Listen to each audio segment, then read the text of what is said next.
终于完成了。那我现在是刚开机的状态，我这边加了一个指示灯，闪烁的时候是控制声音。好，声音。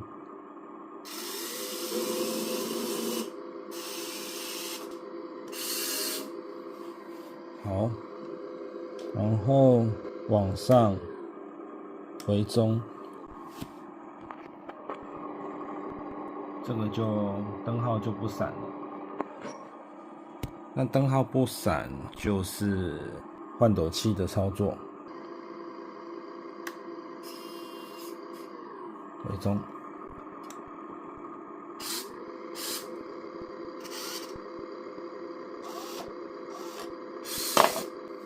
OK， 然后啊，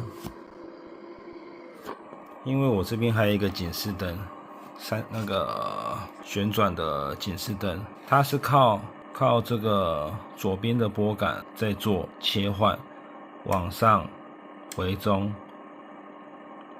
往上回中，但是因为往上回中会触发换斗器跟声阻的一个动作，往上回中，往上回中，所以呢，我增加一个中间的旋钮，如果往左边调大概调一半，这个时候往上回中，往上回中，只会做旋转灯的一个切换，不会控制声阻还是换斗器。往上回中，往上回中，往上回中。好，那如果我们要做这个的切换，换斗器跟声阻的切换，就把旋钮调到最大，这个时候往上回中，它就会切换，往上回中会切换，往上回中，关闭声音。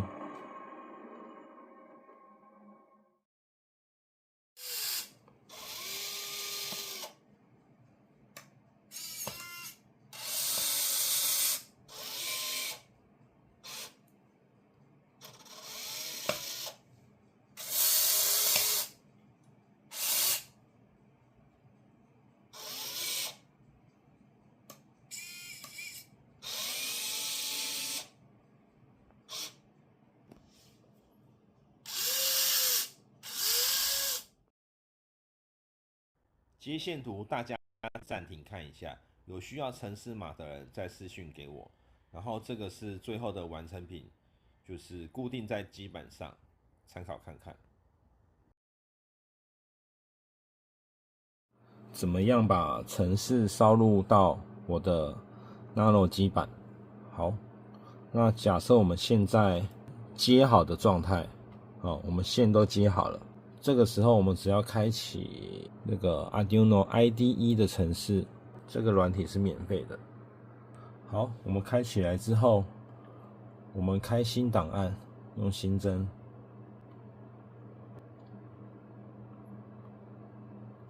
这个先把它关掉。新增之后，首先我们要选择基板，基板是哪一个？按工具，然后 Arduino Nano 开发版，我们选择这一个 Nano。选好之后，再来选择它的处理器。那基本上都是选择这个旧的那个不 low 的这个。那如果这个不行，你再来选这个试试看。好，那我现在是用这个 ，OK， 然后贴上我的程式码，然后你要先选择你的那个连接埠，是哪一个？好，那我的是 COM4 这样子，这个时候就完成了。我们只要把这个程式码烧入到我们的 Nano 上，然后选择这个上传，箭头右边箭头上传，那程式会开始编译，然后上传。